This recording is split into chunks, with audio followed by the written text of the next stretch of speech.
प्यारे पाकिस्तान के प्यारे पाकिस्तानियों, सबसे पहले तो इस वीडियो में बात करेंगे इमरान खान साहब के बारे में।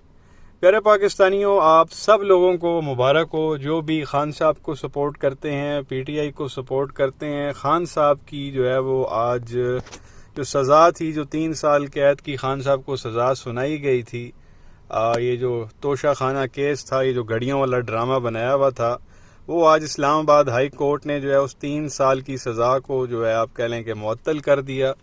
और साथ ही कानूनी माहिरीन का ये कहना था कि जब खान साहब की जो सज़ा है वो मुअत्तल कर दी गई है तो जो डिसक्वालिफिकेशन है जो 5 साल के लिए की गई वो भी ख़त्म हो जाती है। खान साहब जो है वो दोबारा इलेक्शन लड़ने के लिए अहल हो चुके हैं, जो सज़ा है वो ख़त्म हो चुकी है। अब होना तो ये चाहिए था कि खान साहब को बाइज़्ज़त तरीके से जो है वो अटक जेल से रिहा कर देना चाहिए था, लेकिन ऐसा नहीं हुआ। और इसका अंदिया पहले जो है वो खान साहब के वकील भी दे चुके थे, क्योंकि खान साहब पे आपको पता है कि 150 से ज़ायद जो है वो इन लोगों ने केस बनाए हुए हैं। तो अगर इससे खान साहब को अगर आप कह लें कि रिहा कर भी दिया जाता तो किसी और केस में खान साहब को अरेस्ट कर लिया जाएगा, और वैसा ही हुआ। अब ये जो तोशा खाना केस था, इसमें खान साहब की सज़ा को मुअत्तल किया गया। तो ये साइफर वाला जो है वो ड्रामा जो नया इन लोगों ने शुरू किया हुआ है, जिसमें शाह महमूद कुरैशी साहब को भी गिरफ्तार किया हुआ है, उसी में जो है वो खान साहब को एक बार फिर दोबारा जो है वो गिरफ्तार कर लिया जाता है और रिहाई जो है वो खान साहब की नहीं होती। लेकिन ये है, अब वो तो अब एक केस है साइफर का, फिर एक बार पेशियाँ होंगी, उसमें फिर जमानत हो सकती है। तो वो बेसिकली अब केस है। पहले तो खान साहब को बेसिकली सज़ा दे दी गई थी, वो तो ख़त्म हो गई। अब ये तो केस है, चलेगा, पेशियाँ होंगी, पता नहीं कब जाके इसका फैसला होगा। तो जो बेसिकली डिसक्वालिफिकेशन और कैद वाला जो मामला था खान साहब का, वो आज ख़त्म हो चुका है। तो ऐसे में आपको पता है कि ये औरत कैसे चुप रह सकती थी, इसको तो तकलीफ़ होनी थी।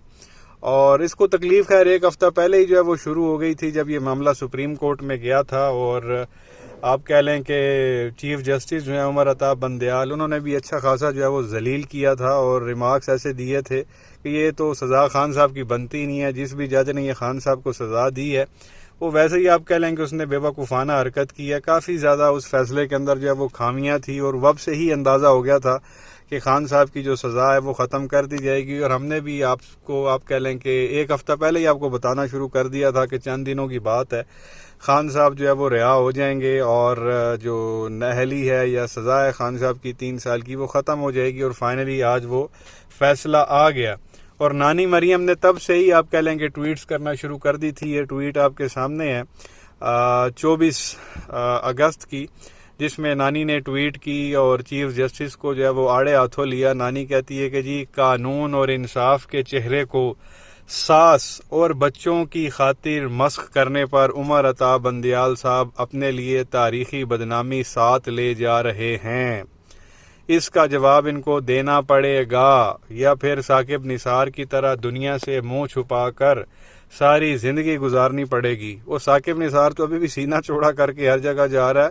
ये मुंह छुपाना जो है वो तेरे ख़ानदान को जो है वो पड़ रहा है, तेरे बाप को मुंह छुपाना पड़ रहा है, जो तेरे फैमिली के लोग हैं उनको मुंह छुपाना पड़ रहा है। वो साकिब निसार तो अभी भी सीना चौड़ा करके जो है वो आता जाता, जहाँ उसको तो इस तरह का आप कह लेंगे कहीं भी सामना नहीं करना पड़ता शर्मिंदगी का, जिस तरह तेरे ख़ानदान को बाहर लंदन में जो है वो शर्मिंदगी का सामना करना पड़ता। तो कहने का मकसद ये है प्यारे पाकिस्तानियों, इसने 1 हफ़्ता पहले से ही जो है वो चीखें मारना शुरू कर दी थी और चीफ जस्टिस को जो है वो बुरा भला कहना शुरू कर दिया था इस औरत ने। आप ये देखें, ये वही उमर अता बंदयाल है, वही चीफ जस्टिस है जिन्होंने आप कह लें कि जब खान साहब ने असम्बलियाँ तोड़ दी थी अप्रैल 2022 में, जब खान साहब को हटाया जा रहा था, ये अदम एतमाद का जो ये मामला चल रहा था, खान साहब ने वह भी असम्बलियाँ तोड़ दी थी। तो यही उमर अता बंदयाल थे जिन्होंने असम्बली बहाल कर दी थी। और उसी असम्बली बहाल होने के नतीजे में शहबाज शरीफ जो है वो वज़ीर आज़म बना था और पीडीएम की हुकूमत आई थी।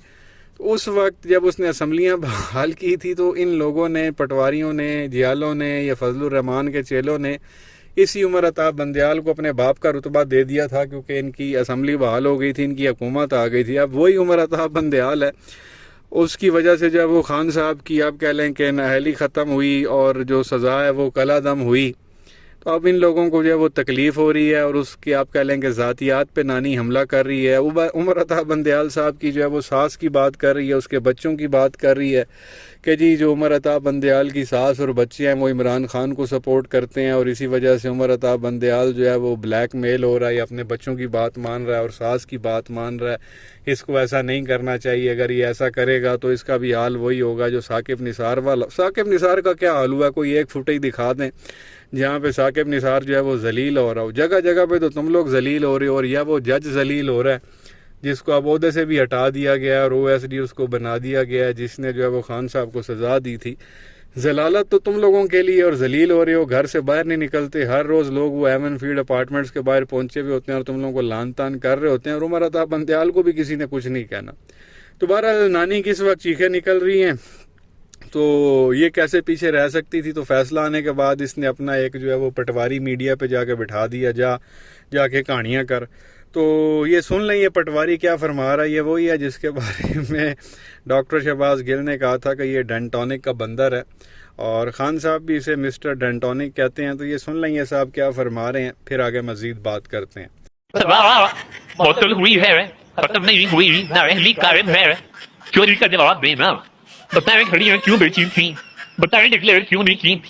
बताएं कितने पैसे आए थे, वो पैसे कहाँ गए? तो ये प्यारे पाकिस्तानियों, आपने सुना अता ताड़ड़ को, वो कह रहा है जी सज़ा जो है वो मुअत्तल हुई है, ख़त्म नहीं हुई है, नाअहली अभी भी कायम है। ओ भाई तू कौन सा वकील है, तू कौन सा तूने जो है वो कानून पढ़ा हुआ है। बड़े बड़े जो कानूनी माहिरीन हैं वो इस वक्त मेन स्ट्रीम मीडिया पे आके कह रहे हैं कि जब खान साहब की सज़ा मुअत्तल हो चुकी है तो साथ डिस्क्वालिफिकेशन भी ख़त्म हो जाती है। जिस वजह से खान साहब को सज़ा दी गई है उसी वजह से ही खान साहब की नाअहली बनती है। तो जब सज़ा को ही मुअत्तल कर दिया गया तो डिस्क्वालिफिकेशन का तो खाता ही ख़त्म हो जाता है। आप कह लें कि प्राइमरी चीज़ तो यहाँ पे सज़ा है, सेकेंडरी चीज़ डिस्क्वालिफिकेशन है। तो जब प्राइमरी चीज़ को ही आप कह लें कि सस्पेंड कर दिया गया, मुअत्तल कर दिया गया, तो सेकेंडरी चीज़ वाला तो यहाँ पे मामला ही कोई नहीं है। ये फिर मीडिया पे आके, क्योंकि वो नानी बेवकूफ़ है जिसको ये लोग अपना लीडर मानते हैं, उसका आप कह लें कि इल्म से दूर दूर, तालीम से दूर दूर तक उस औरत का कोई लेना देना नहीं है। जो उसने पट्टी पढ़ाई है वो ये मीडिया पे आके जो है वो इसने कहानी करना शुरू कर दिया जी ये फिर तो सज़ा तो बनती है, मुअत्तल हुई है तो फिर डिस्क्वालिफिकेशन। मतलब यार अजीब भोंगी हैं। तेरी नानी जो है वो ज़मानत के ऊपर बाप की इयादत के लिए बाहर आई हुई है, को उसके ऊपर प्रेस कॉन्फ्रेंस कर। तुम लोगों का जो सुप्रीम लीडर है 4 हफ्ते की टोपियां करा के यहाँ से भागा था, 4था साल चल रहा है, को उसके ऊपर प्रेस कॉन्फ्रेंस कर, कोई अवाम को आइन और कानून बता। तेरा इसके ऊपर बात करना जो है वो बनता ही नहीं है। घड़ी जो है वो तुम लोगों ने लगाई हुई है और सब के जो है वो रिकॉर्ड पब्लिक हुए में। ये तो एक छोटी सी घड़ी जो है वो खान साहब को तोहफे में मिली और वो भी खान साहब ने आधे पैसे दे के जो है वो ले ली और बाद में उसको कहीं बेच दी जब वो खान साहब की मलकियत हो गई थी। तुम लोगों ने तो पूरी गाड़ियाँ गैर कानूनी तरीके से जो है वो अंदर की हुई हैं और एक घड़ी के पीछे तुम लोगों ने तमाशा लगाया हुआ है। घड़ी कहीं जो है वो रुक, तुम लोगों की नानी ने एक अनानास तक जो है वो नहीं छोड़ा था तोशा खाना से, वो भी उठा के जो है वो घर ले गई थी। ये उस औरत की औकात है। और यहाँ पे घड़ियों वाले ड्रामे लगाए हुए और अब आइन कानून बता रहा है आवाम को, भाई सज़ा ख़त्म हो चुकी है, कहानी ख़त्म, मुअत्तल होगी, आगे जो है वो एक नोटिफिकेशन भी जो है वो जारी हो जाएगा। तो बहरहाल ये एक तो ये चीज़ आपके साथ शेयर करनी थी। उसके अलावा नानी ने जो है वो एक बड़ा अच्छा मशवरा दिया, मैं ये समझता हूँ, पैगाम दिया आवाम को। और अगले इलेक्शन कैंपेन में जब ये जनरल इलेक्शन कॉल होंगे तो जब ये नून लीग वाले आके कैंपेन करेंगे, आपके आके दरवाजे बजाएंगे, बैले देंगे कि जी हमें वोट दें, तो उस वक्त आपने क्या करना है ये नानी मरियम ने खुद ही बता दिया। तो ये छोटा सा क्लिप है, ये आप सुन लें नानी मरियम क्या फरमा रही है, देखें, गौर करें, फिर आगे मजीद बात करते हैं। बंदा वोट मांगेगा तो उसको अंदर से बिजली का बिल लाके दिखाना, कहना ये लो अपना वोट,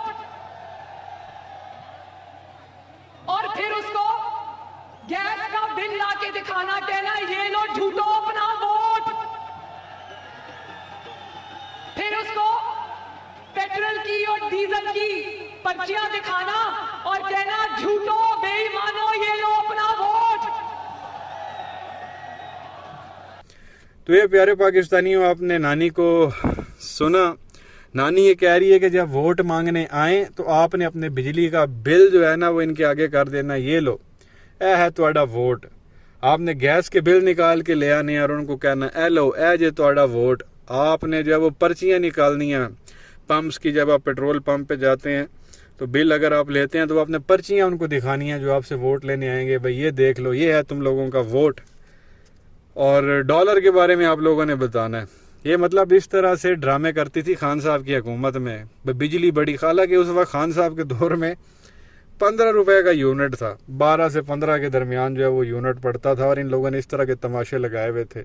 अब यूनिट माशाल्लाह जो है वो 60 रुपए में पड़ रहा है। और बकौल हामिद मीर के कल का अगर आप उसका प्रोग्राम सुन लें तो हामिद मीर साहब फरमा रहे हैं अभी ये 60 से बढ़ के 90 रुपए जो है वो पर यूनिट हो जाएगा। तो आप अंदाज़ा लगाएं कि ये गरीब जो है वो किस खाते में जाएगा, जो बेचारा बड़ी मुश्किल से 20-25 हज़ार रुपया कमाता है, तो वो कैसे 50-50 हज़ार रुपया जो है वो बिजली का बिल देगा। और पिछले एक हफ्ते के दौरान आपने देखा होगा, मीडिया पे भी बड़ा रिपोर्ट हुआ है, जो लोगों ने खुदकुशियाँ की हैं बिजली के बिलों को देख के। अभी अब से कुछ देर पहले मैं खबर पढ़ रहा था, उसमें एक साहब जो है उनका बिजली का बिल आता है अच्छा खासा, तो वो वापटा के ऑफिस में जाते हैं बिल कम करवाने के लिए, तो वहाँ पे वो कोई उनकी बात नहीं सुनता, तो वो इतने शदीद सदमे में थे कि उनको हार्ट अटैक आता, वो बेचारे वहीं जो है वो दफ्तर में ही फौत हो जाते हैं। और उनका बच्चा उनके ऊपर रो रहा होता है, उनकी बीवी रो रही होती है, इतने वो दर्दनाक मनाजिर थे। ये इन लोगों ने मुल्क का जो है वो हाल कर दिया। अल्लाह पाकिस्तानी अवाम पर जो है वो रहम करे, उनका हामी और नासिर हो, उनको हिम्मत दे, उनको हौसला दे, जिनके प्यारे जो है वो उनको छोड़ कर जो है वो चले गए हैं। बंदा, आप कह लें कि बंदे की रूह कांप जाती है जब बंदा इस तरह के मनाजिर देखता है। किसी ने सर पे गोली मार ली है, किसी ने खुद को आग लगा ली है।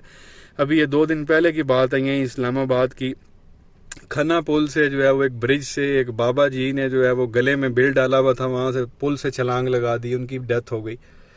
तो ये हालात हुए पड़े हैं इस वक्त। तो नानी ने बात प्यारे पाकिस्तानियों बिल्कुल ठीक की है। जब भी ये लोग आपके पास वोट मांगने आए, आपने बिजली के बिल अपने पास रखने हैं, और एक अच्छा जो है ना चमड़े का जूता भी जो है वो अपने साथ रखना है, और साथ जो है ना वो पानी की एक बाल्टी भी रखनी है। जब ये लोग वोट मांगने आए, पहले इन लोगों को बिल दिखाएं, फिर वो जूता निकालें, बाल्टी में उसको भगोएं पानी के साथ, और आगे से कराएं इन लोगों को, जो भी जो है वो आगे से जो है ना सिन्ने लितर मारो इन्होंने। तो ये आप लोगों ने काम करना। तो ये नानी ने जो है ना वो अच्छा मशवरा दिया आप लोगों को। क्या कहेंगे प्यारे पाकिस्तानियों, नीचे कमेंट सेक्शन में अपनी राय का इजहार ज़रूर करें। वीडियो को लाइक करें, चैनल को सब्सक्राइब करें, बेल आइकन पर क्लिक करें। शुक्रिया।